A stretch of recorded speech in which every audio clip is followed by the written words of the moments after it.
तो concept of rule of law of Dicey थोड़ा हम लोग देखें, इंपॉर्टेंट है वो। रूल ऑफ लॉ में rule of law A V dicey,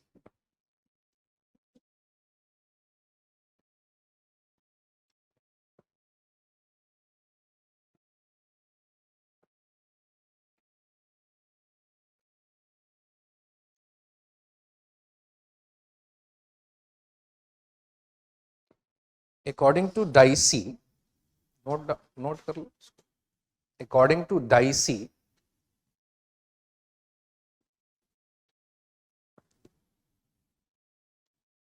rule of law means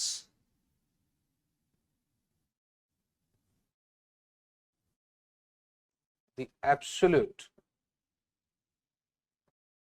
supremacy of the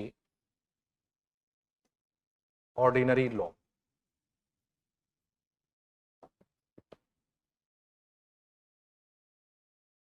As opposed to the influence of arbitrary power.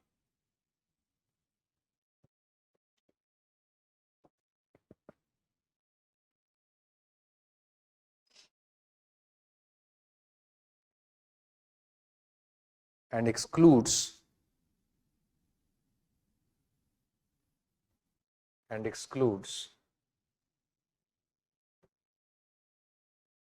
the existence of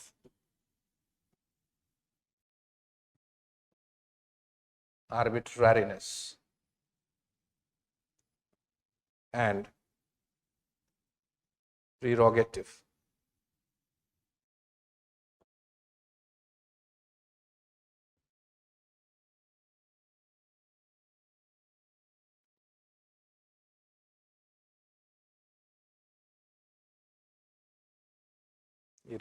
ये mind, ये छोटे छोटे ये जो है ना माइंड मैप में ध्यान रखना। रूल ऑफ लॉ निगेट करता है किस चीज को? आर्बिट्रारीनेस को। आर्बिट्रारीनेस,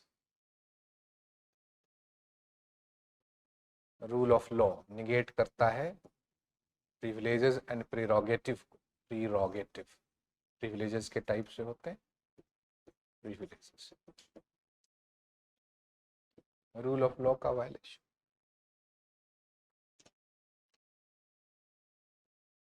जहां भी आर्बिट्रारीनेस है वो रूल ऑफ लॉ का वायलेशन। प्रूव करना पड़ेगा कि आर्बिट्रारीनेस है, क्योंकि जरूरी नहीं कि जो आपको आर्बिट्ररी लगता है वो कोर्ट को भी आर्बिट्ररी ही लगे, है ना।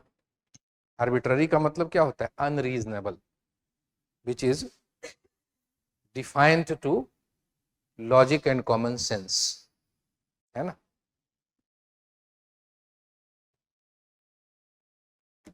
आर्बिट्ररीनेस, इसको समझने का सबसे बढ़िया तरीका है वो जो हम लोग बोलते हैं ना कभी, मतलब कुछ भी, ये क्या तरीका है? आप डिटेल में ये बात नहीं कह पाओगे, लेकिन रिएक्शन आपका ये होता है ना। लैंग्वेज चाहिए ना जूरिस्ट की तरह हर बात को एकदम डिटेल में बोलने के लिए, लेकिन कोई चीज है जो आपको परेशान कर रही है तो आप ये रिएक्ट करते हो कि कुछ भी, ये क्या तरीका चल रहा है ना। डिटेल में भले ही अपने ऑब्जेक्शन को, अपनी फीलिंग को एक्सप्लेन ना कर पाओ, लेकिन ये फीलिंग ही आर्बिट्रेरीनेस को इंडिकेट करती है। हाँ, किसी भी चीज को आप ऑब्जेक्ट कर रहे हो तो उसका पहला रीजन शायद यही होगा कि वो आपको आर्बिट्ररी सा, ऐसा क्यों? जैसे केजरीवाल गवर्नमेंट ने 2016 में वो जो ऑड इवन का वो लगाया था, है ना, एक दिन ऑड नंबर की गाड़ी, एक दिन इवन नंबर की गाड़ी, 15 डेज तक का डिसिप्लिन था, तो उसमें विमेन ड्राइवर को एग्जेम्पशन दिया गया था, है ना। विमेन ड्राइवर हैं वो एग्जेम्प्टेड रहेंगे, उनके ऊपर ये रूल अप्लाई नहीं करेगा। तो मेल ड्राइवर्स या मेल पॉपुलेस है तो यही कहेगा, मतलब देखो इनका तरीका कुछ भी क्या है यार ये। हाँ, वही आप, वही रीजन था, वही आर्गुमेंट किया भी गया था दिल्ली हाई कोर्ट के सामने, तो चैलेंज किया गया कि ये क्या तरीका है, ये तो रूल ऑफ लॉ का वायलेशन है। रूल ऑफ लॉ जो हमारे आर्टिकल 14 की इक्वलिटी बिफोर लॉ में इंश्राइंड है एक तरह से, उसका वायलेशन। क्लासिफिकेशन करो, डिस्क्रिमिनेशन करो। आर्टिकल 14 में इक्वल प्रोटेक्शन क्लॉज है जो रीजनेबल क्लासिफिकेशन की परमिशन देता है, लेकिन क्लासिफिकेशन रीजनेबल होना चाहिए, है ना। ये वुमेन ड्राइवर को एक अलग क्लास के तौर पर ट्रीट करना, ये कौन सा रीजनेबलनेस है इसमें? क्योंकि सेटल्ड प्रिंसिपल है ना कि जिनको आप अलग कर रहे हो वो डिस्टिंग्विशेबल होने चाहिए। एक तो वुमेन ड्राइवर और ड्राइवर से डिस्टिंग्विशेबल कैसे है ये पता नहीं, चलो मान भी ले for the sake of argument कि डिस्टिंग्विशेबल है। तो दूसरा क्राइटेरिया है रीजनेबल क्लासिफिकेशन का कि जो आपने क्लासिफिकेशन किया उसका लॉ के ऑब्जेक्ट के साथ एक रैशनल नेक्सस होना चाहिए। तो लॉ का ऑब्जेक्ट क्या है? ये 15 दिन के लिए जो लॉ बना है रेगुलेशन के तौर पर, ये रूल के तौर पर, इसका ऑब्जेक्ट क्या है? पोल्यूशन को कम कर। तो ये क्लासिफिकेशन करने से विमेन को सेपरेट ड्राइवर के तौर पर ट्रीट करने से क्या पोल्यूशन को कम करने में हेल्प मिलेगी? उनकी वाली बात कि क्या स्मोक कम रिलीज होता है विमेन ड्राइवर जब ऑपरेट करते हैं, तो ड्राइव करते हैं, तो ऐसा तो कोई साइंटिफिक डेटा है नहीं। तो फिर तो ये अनरीजनेबल क्लासिफिकेशन है, ये रूल ऑफ लॉ का। आगे लिखो। अभी एक वकील साहब ने, हाल में नहीं है, इधर ही लिखा है फेसबुक पे कि इंडिया में जो सीनियर एडवोकेट का ये जो सिस्टम चल रहा है इसको ख़त्म होना चाहिए, ये रूल ऑफ लॉ का, इक्वलिटी का वायलेशन। क्योंकि जो सीनियर डेजिग्नेट हो जाते हैं, सीनियर डेजिग्नेट होते हैं हाई कोर्ट के द्वारा या सुप्रीम कोर्ट के द्वारा, उनका ड्रेस भी बदल जाता है ना। गाउन, उतना लंबा गाउन नहीं पहनना पड़ता उनको, ड्रेस भी बदल जाता है और उनको प्रिविलेज मिलते हैं, उनके केस को प्रायोरिटी के साथ सुन लिया जाता है, उनको वेट नहीं करने देता कोर्ट जनरली, है ना। आउट ऑफ टर्न उनको हियर किया जाता है। एक सीनियरिटी होती है जो एज के साथ मिल जाती है, उसके लिए कुछ करना नहीं पड़ता है, टाइम बस इंतजार करते रहो, एज आ जाएगी, सीनियर हो, कहलाने लगोगे सीनियर हो। लेकिन सीनियर एक डेजिग्नेट होते हैं, है ना। बहुत सारे वकील मिल जाएंगे, अधिकांश मिल जाएंगे ओल्ड एज में पहुंच गए, लेकिन वो सीनियर एडवोकेट के तौर पर डेजिग्नेट नहीं।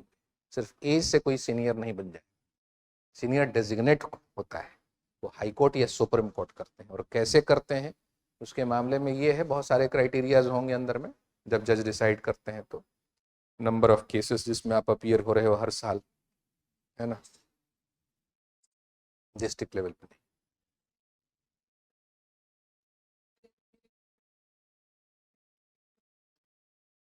नंबर ऑफ केसेस जिसमें आप अपीयर हो, या फिर जो है ये कि लॉ के इवोल्यूशन में आपने कितना कंट्रीब्यूट किया है, कितने इंपॉर्टेंट केसेस में आप अपीयर हुए हैं, है ना। तो ये सारे क्राइटेरिया मैटर करते हैं। लेकिन पॉइंट ये है कि बहस करने के लिए तो बने, आउट ऑफ टर्न किसी को मौका क्यों मिलना चाहिए? कोई क्यू में ही क्यों नहीं आ सकता, एक के बाद दूसरा, दूसरा के बाद तीसरा, इस टाइप से। हाँ नहीं, जो हाई कोर्ट के जज बन जाएंगे वो रिटायरमेंट के बाद अगर प्रैक्टिस करते हैं तो वो ऑलरेडी डेजिग्नेटेड सीनियर माने ही जाएंगे, है ना। तो अब ये थोड़ा लगता है अजीब सा कि भाई उनको ज़्यादा प्रेफरेंस मिल रहा है, जबकि वो लॉ के मामले में, लॉ के इवोल्यूशन के मामले में उनका कोई ऐसा कंट्रीब्यूशन नहीं है। वही फैक्ट ही आकर एक्सप्लेन करते हैं, वही बेल ही आकर दिलवाते हैं। कॉन्स्टिट्यूशनल केसेस इंपॉर्टेंट, जहाँ लीगल इंटरप्रिटेशन का मामला, उस तरह के केसेस में शायद ये बहुत कम अपीयर होते हैं। खैर ये उनका व्यू था जिन्होंने लिखा है ये, कि एक प्रिविलेज को इंडिकेट करता है, ड्रेस स्टाइल भी अलग हो गया, है ना, प्रिविलेज को ख़त्म किया जाना चाहिए। देखो जो फ्रस्ट्रेशन में रहेंगे तो वो तो ये सब बातें कहेंगे ही ना, और बहुत से लोग रहते ही इन बातों को लेकर, उनको लगता है कि भाई हम इनसे कम कैसे, कोई कम बढ़िया बोलते हैं, कोई कम केसेस हमारे पास हैं, हम डेजिग्नेट नहीं होते। और इसमें हाल फिलहाल में कुछ नेपोटिज्म की बातें भी ज़्यादा चल रही थी, इस वजह से ऑब्जेक्शनेबल हो गया। खैर आगे लिखो।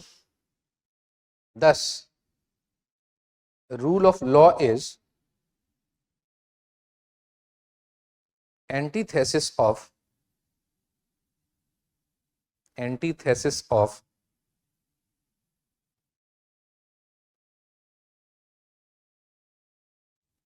wide WIDE wide discretionary, हाँ चौड़ा काफी, WIDE wide discretionary authority on the part of the government.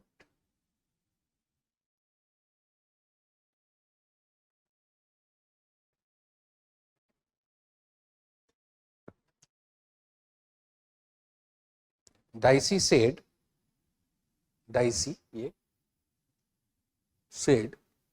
that discretion implies absence of rules,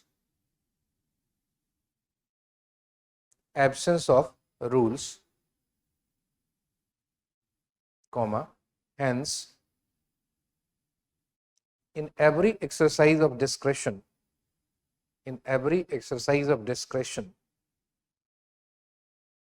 there is of discretion ये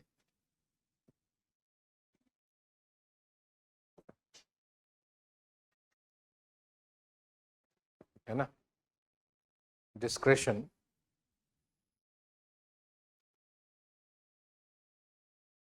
there is room for या scope for, there is room for arbitrariness.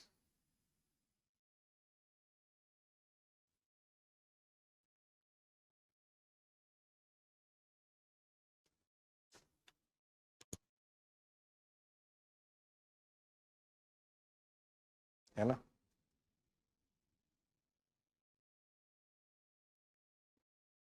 जहां भी discretion होगा कि अपने तरीके से काम कर लेना, तो डाइसी उसको टोटली ओपोज करता है कि थोड़ा भी डिस्क्रेशन जो है वो एब्सेंस ऑफ लॉ या एब्सेंस ऑफ रूल्स को इंडिकेट करता है, और जहां भी एब्सेंस ऑफ रूल या लॉ होगा वो आर्बिट्रेरीनेस से मनमानेपन, है ना।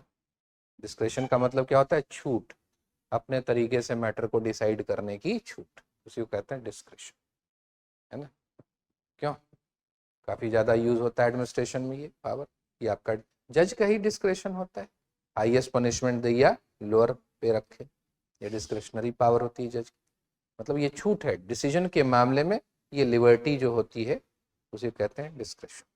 तो डिस्क्रेशन का एक मिसगाइडेड यूज भी हो सकता है ना, रॉन्गफुल यूज भी हो सकता है ना, क्यों, फेवरटिज्म, फेवर करने की टेंडेंसी हो सकती है उसमें ना, हिंदू है तो उसको कम सजा दी, मुसलमान है तो उसको ज्यादा सजा दे दी, डिस्क्रेशन का ये गलत इस्तेमाल हो गया। ये तो इसका मतलब क्या है कि डिस्क्रेशन जो है उसका सही इस्तेमाल अगर हो तो रूल ऑफ लॉ का वो वायलेशन नहीं भी हो सकता है ना।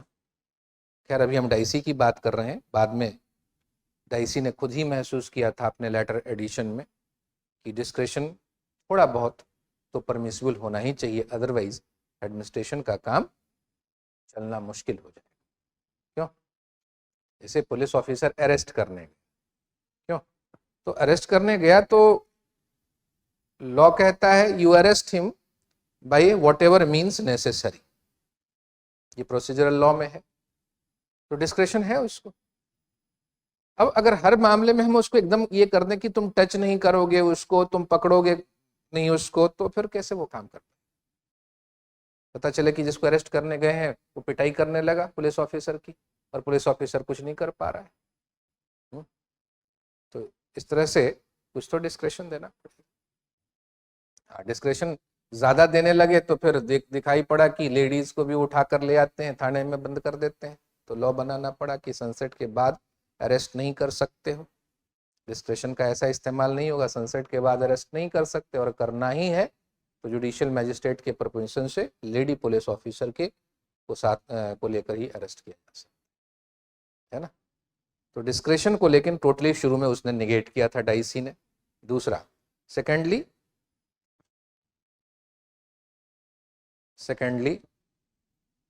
हाँ,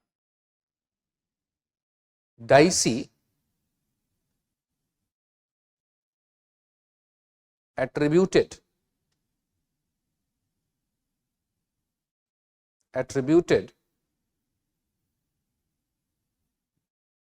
to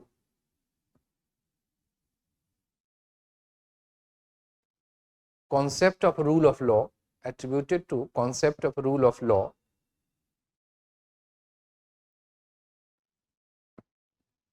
as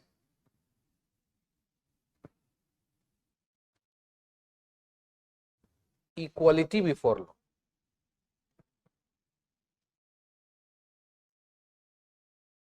Or equal subjection of all classes of persons to the ordinary law of the land.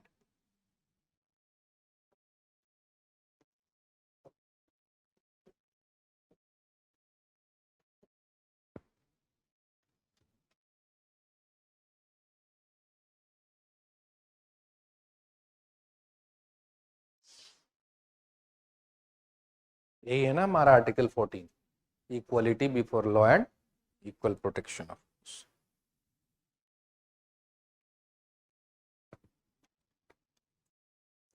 Equality before law ही है। अमेरिका से थोड़ा गाइड होकर इक्वल प्रोटेक्शन ऑफ लॉज हमारे कॉन्स्टिट्यूशन मेकर्स ने ऐड कर दिया। इक्वलिटी बिफोर लॉ और इक्वल प्रोटेक्शन ऑफ लॉज में कोई फर्क नहीं है। इक्वलिटी बिफोर लॉ को ही इफेक्टिव बनाने के लिए इक्वल प्रोटेक्शन ऑफ लॉ की बात की गई, अलग नहीं। वो हम आपको समझाने के लिए थोड़ा अलग अलग करके दिखाते, नहीं तो दोनों अलग नहीं, एक ही सिक्के के दो पहलू हैं, है ना। टाइगनर वर्सेस टेक्सास के केस में अमेरिकन सुप्रीम कोर्ट ने कहा था कि there is no provision in the constitution which prohibits courts to treat things which are different in facts and opinion to be treated differently. जो चीजें fact में या ओपिनियन में अलग अलग हैं, मतलब फैक्ट और सर्कमस्टांसेस में अलग अलग हैं, उनको अलग अलग ट्रीट करने में कोई इक्वलिटी का वायलेशन नहीं होता, है ना। फैक्ट और सर्कमस्टांसेस आप पढ़ते हो एविडेंस में, खास तौर से फैक्ट क्या है, जो है फैक्ट तो जो भी है वो है, जो सभी देख रहे हैं, उसमें एक ऑब्जेक्टिविटी है। और ओपिनियन क्या है, सर्कमस्टांसेस। ये चेयर है, ये फैक्ट। ये चेयर बढ़िया है, ये एक ओपिनियन है। यही ओपिनियन क्या है, सर्कमस्टांस।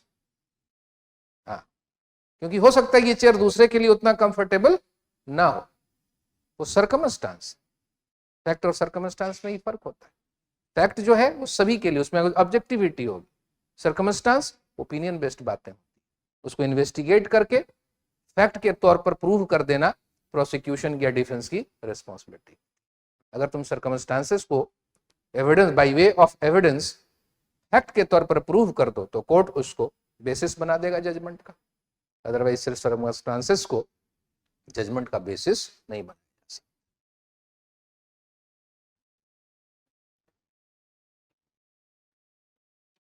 तो फैक्ट और सर्कमस्टांसेस से जो वर्ड है आपको समझ में आ जाएगा। जूरिस्प्रूडेंस की पढ़ाई इसीलिए होती है कि चीजों को समझा जा सके। फैक्ट एंड सर्कमस्टांसेस क्या है नहीं।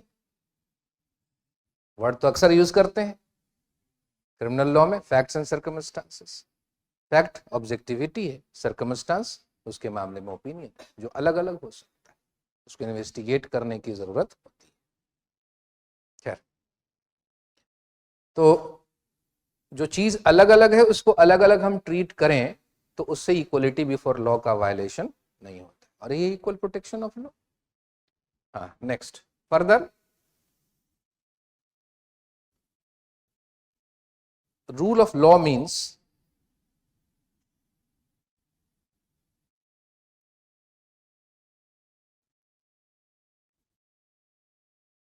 protection of individual liberties.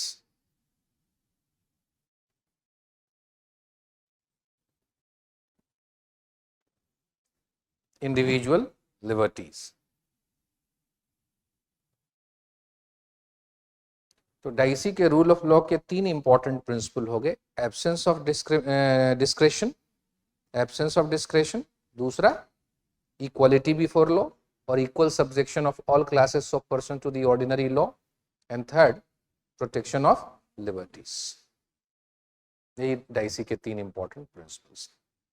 तो इक्वलिटी बिफोर लॉ को ही बेसिस बनाते हुए डाइसी ने फ्रांस का वो जो सिस्टम था उसको क्रिटिसाइज किया, ड्राइट एडमिनिस्ट्रेटिव का, जहां पर सेपरेट एडमिनिस्ट्रेटिव ट्रिब्यूनल्स के थ्रू एडमिनिस्ट्रेटिव ऑफिशियल्स के एक्ट को एडजज किया जाता था, है ना। आप लिख सकते हो पैरा चेंज करके ये बात। Dicey criticize the system of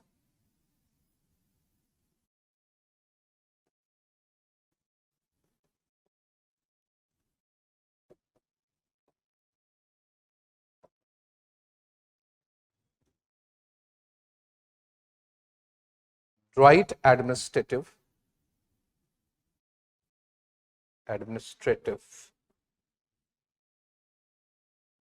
because it permitted separate administrative tribunals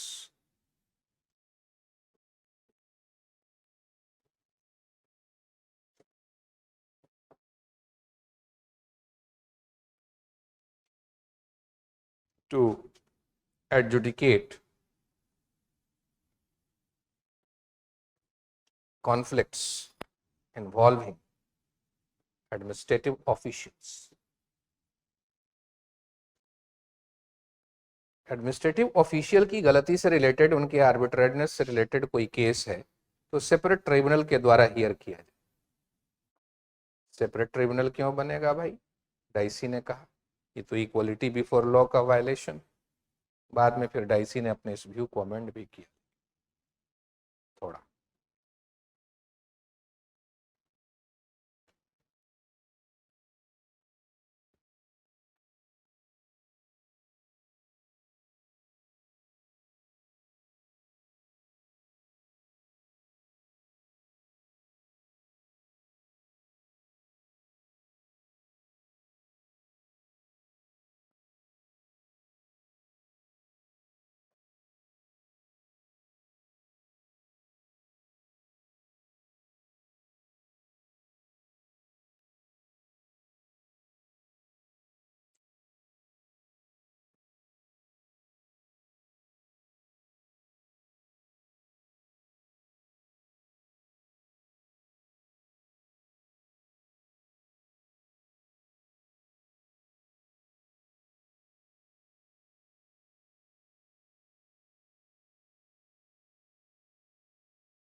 ये सब ऑब्जेक्टिव फैक्ट को भी आप ध्यान में रखना, पैरा चेंज करके आप इसको लिख सकते हो।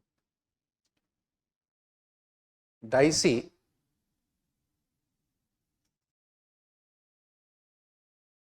in his book dash law of constitution, book का नाम है,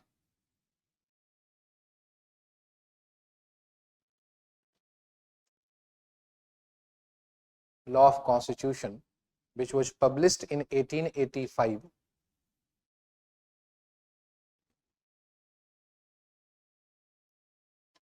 propounded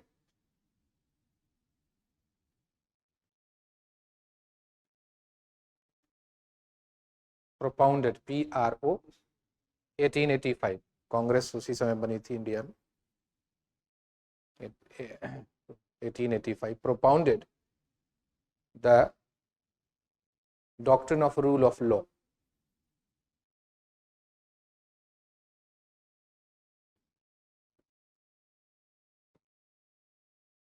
Full stop। However, his opinion regarding absence of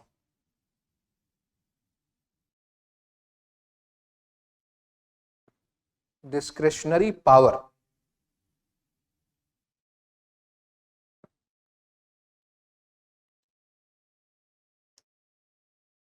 was criticized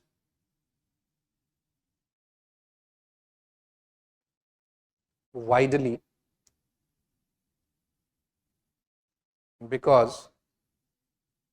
widely, चारों तरफ widely, because in the execution of law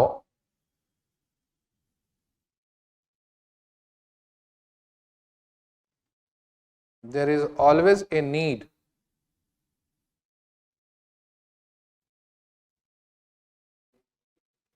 for discretionary powers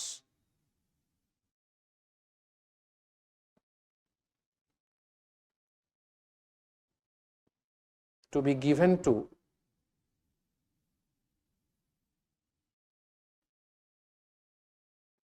administrative agencies.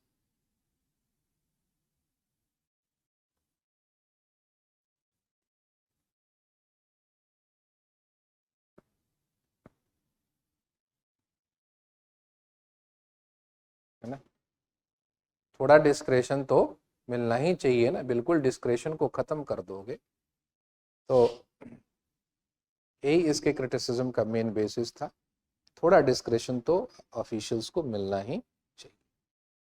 Dicey इसलिए important है कि rule of law का coinage उसने दिया, लेकिन उसके थ्योरी में अब बहुत सारे बदलाव आ चुके। क्यों? डिस्क्रिशनरी पावर अब ज़्यादा से ज़्यादा मिल रहा है। तो इस तरह से डाइसी का रूल ऑफ लॉ आज भी एक तरह से चेक के रूप में इस तरह से है कि too much discretion is antithesis to rule of law, है ना। तो ये लिख सकते हो कि however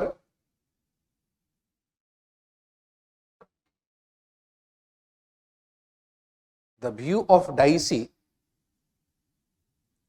is still relevant because too much discretion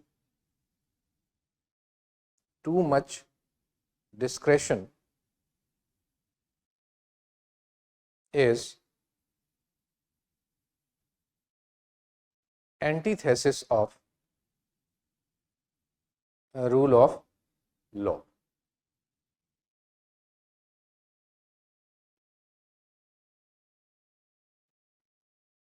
है नहीं, टू मच डिस्क्रेशन जहां भी हो जाएगा वहां रूल ऑफ लॉ का वो वायलेशन माना ही जाएगा। क्यों? KM Nanavati versus state of Maharashtra case 1960, सितंबर 5th 1960, है ना। उसमें कॉन्स्टिट्यूशनल क्वेश्चन भी था, क्रिमिनल केस तो था ही, वो कॉन्स्टिट्यूशनल क्वेश्चन भी था। क्या था पांडे जी? है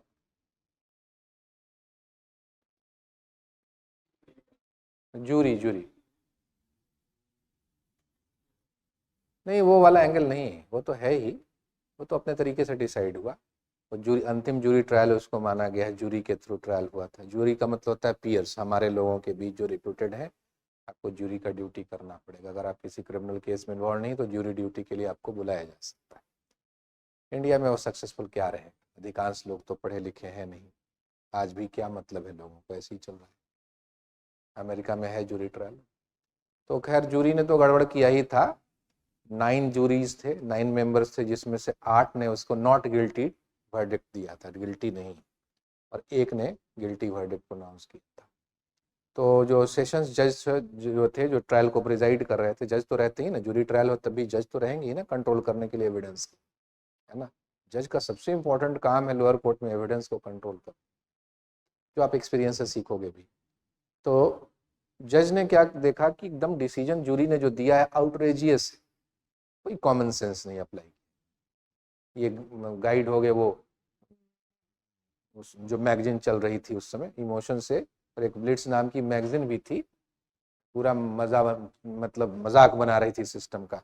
क्या करता, ये नहीं होता है कि इमोशनल टॉक जैसा, है नहीं, और तो और उसको और यूलोजाइज करने लगा, नहीं क्रिटिसाइज नहीं, यूलोजाइज करना, अप्रिसिएट करना कि क्या गलत किया, बहुत अच्छा किया, उसके साथ उसने प्रेम आहूजा ने गलत किया था, जो भी है। तो उसमें हीरो से रोल बनने लगा था नानावटी का, और ये जूरी उसी से गाइड हो गए, उसी तरह के सेंटिमेंट से। खैर, जज ने रेफर कर दिया मैटर को हाई कोर्ट को कि ये जजमेंट जूरी का सही नहीं है, आप इसको कंसिडर करें, इतना आउटरेजियस है कि आप इसको सेट असाइड करें। ऐसा करके जज ने रेफरेंस भेज दिया। हाई कोर्ट ने क्या किया, गिल्टी वर्डिक्ट प्रोनाउंस किया आप कंसिडर करते हुए, है ना, हाई कोर्ट ने। तो उसके ऊपर वो सुप्रीम कोर्ट गया स्पेशल लीव पिटिशन के थ्रू, केस बना KM Nanavati versus state of Maharashtra. तो हाई कोर्ट से जब उसको जजमेंट प्रोनाउंस किया गया गिल्टी और लाइफ इम्प्रिजनमेंट जब सुनाया गया हाई कोर्ट के द्वारा, है ना, सेशंस कोर्ट ने नहीं सुनाया था, हाई कोर्ट ने लाइफ इम्प्रिजनमेंट सुनाया गया उसको, तो ऑब्वियस सी बात है वो कस्टडी में ले लिया जाएगा, है ना। वैसे कस्टडी में वो ऑलरेडी था ही, रिलीज नहीं हुआ था, जब तक जूरी ट्रायल चली थी तब तक उसको कस्टडी में ही रखा गया था। मर्डर केस है तो जनरली बेल थोड़ी मिलेगी, है ना, तो कस्टडी में ही था। तो अब लाइफ इम्प्रिजनमेंट मिल गया उसको। अब इस बीच उसने अपील तो कर ही दिया सुप्रीम कोर्ट में, इसी बीच उसने गवर्नर को अप्लाई किया कॉन्स्टिट्यूशन के आर्टिकल 161 के तहत। और गवर्नर को कॉन्स्टिट्यूशन के आर्टिकल 161 में पार्डन, कम्यूटेशन, रिमिशन, रिप्रीव वगैरह ग्रांट करने की पावर तो है ही, सेंटेंस को सस्पेंड करने की भी पावर, मतलब सेंटेंस को रोक दिया। सेंटेंस सस्पेंडेड का मतलब कि जब तक फाइनल वर्डिक्ट मामले में ना आ जाए तब तक के लिए सेंटेंस रुका रहे। तो गवर्नर ने जो है सेंटेंस को सस्पेंड कर दिया और इसलिए वो रिलीज हो गया था।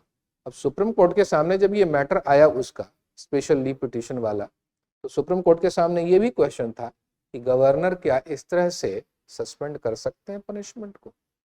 जब कोर्ट में भी मैटर पेंडिंग है तो गवर्नर को क्या ये पावर है कि वो सस्पेंड कर दें। मान लीजिए कि सुप्रीम कोर्ट ने जजमेंट दे दिया कि वो जेल जाएगा और गवर्नर उसको सस्पेंड कर, तो फिर तो ये जुडिशियल डिसीजन का वायलेशन हो गया, उसकी तो मौकरी हो गई, एक तरह से मजाक बना दिया आपने उसको मजाक बना दिया। या फिर मान लीजिए कि नीचे का कोर्ट, सुप्रीम कोर्ट ने कहा कि अगर लोअर कोर्ट जो है अगर बेल ग्रांट करे और बेल में कंडीशन लगा दे श्योरिटी शिप की, कितने हजार रुपए की श्योरिटी पे इनको रिलीज किया जाए, और उधर गवर्नर उसको सस्पेंड कर दे, मतलब कोई बेल वाला जो हमारा कंडीशन है वो अप्लाई नहीं करेगा, सेंटेंस यूं ही सस्पेंड हो, है ना। तो ये तो जुडिशियल प्रोसेस का बिल्कुल मजाक बन गया।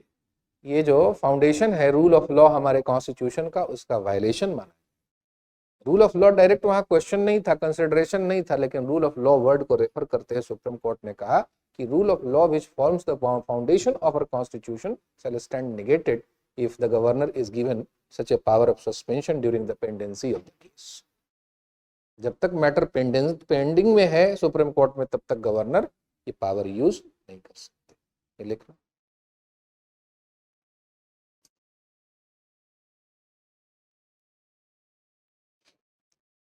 The case of Parachange, the case of KM Nanavati versus State of Maharashtra.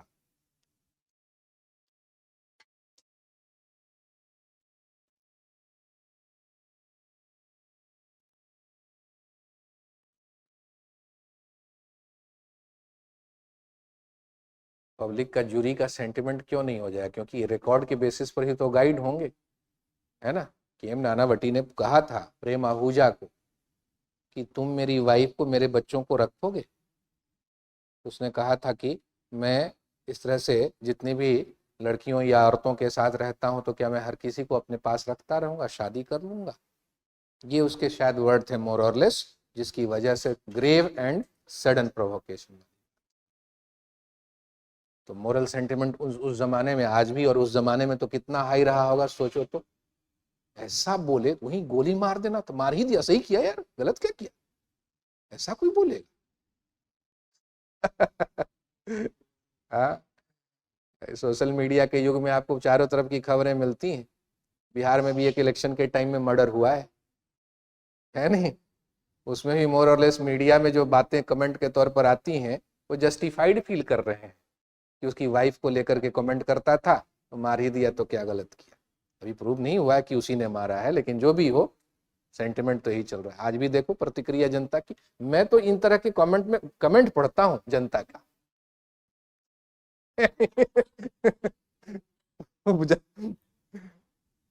तो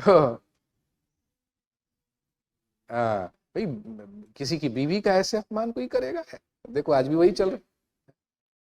हाँ, वो जो भी थी पहले उसके लाइफ में जो भी रहा होगा, अब तो तुम उसका रिस्पेक्ट करो, है नहीं? किसी की वाइफ है, किसी की मदर है, बात तो सही कह रही है जनता। लेकिन इस वजह से किसी का मर्डर एक्स्ट्रा जुडिशियल मैनर में भी तो नहीं होना चाहिए ना, ये भी तो हम कहेंगे, लॉ के स्टूडेंट होने के नाते तो ये भी कहेंगे कि भाई एक्स्ट्रा जुडिशियल मैनर में किसी के खिलाफ एक्शन भी तो नहीं होना चाहिए, हर किसी को लॉ अपने हाथ में लेने की परमिशन नहीं हो सकती ना। खैर, in KM Nanavati versus State of Maharashtra, the Supreme Court observed that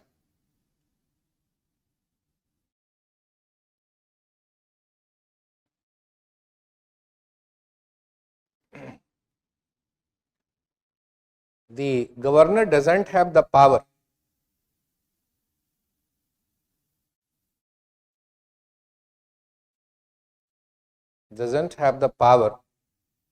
under Article 161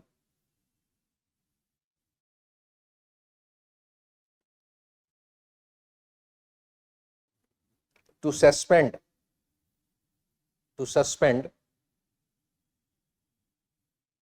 the operation of a sentence,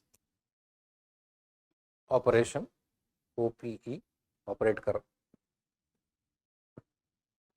operation of a sentence during the pendency of appeal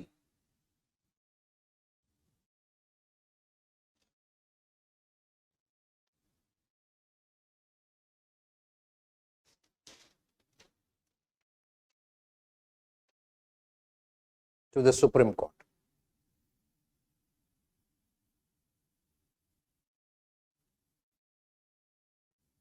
Full stop. If the governor exercises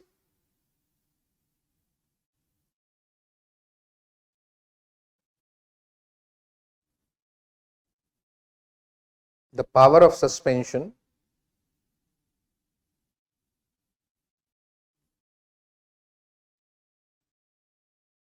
in a parallel manner, comma, the same shall give rise to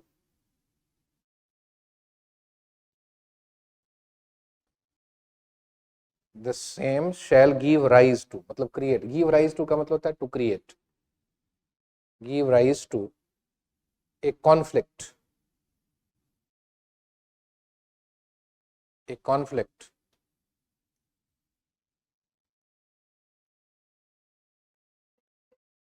नहीं, SAME, the same shall give rise to conflict which needs to be avoided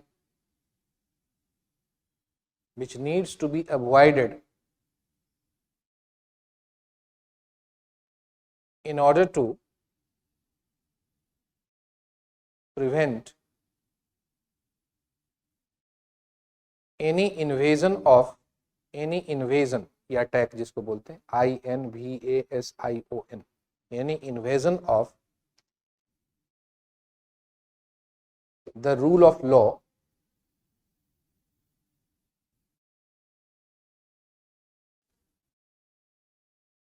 which is the very foundation of the Constitution.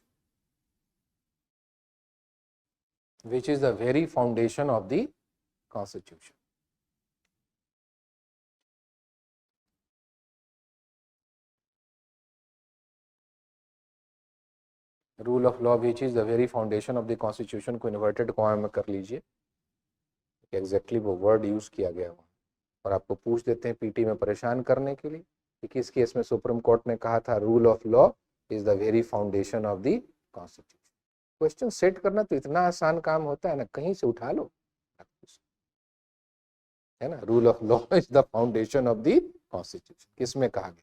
हालांकि आपको सुविधा ये देता है, मैंने देखा है क्वेश्चंस को, कि बाकी के 3 ऑप्शन जो रहेंगे वो बिल्कुल एक्सट्रीम टाइप के रहेंगे, उससे बिल्कुल अनरिलेटेड रहेंगे। अगर आपने थोड़ा भी पढ़ रखा है तो आप सही आंसर कर पाओगे, है ना। पता चले कि 3 केस में से बाकी जो 3 केस हैं कोई आर्बिट्रेशन से रिलेटेड है, कोई सिविल प्रोसीजर से रिलेटेड है, कोई किसी और चीज से रिलेटेड है, तो आप इजिली वहां तक पहुंच सकते हो आंसर तक। दूसरा केस जो एडमिनिस्ट्रेटिव लॉ में अक्सर रेफर किया गया है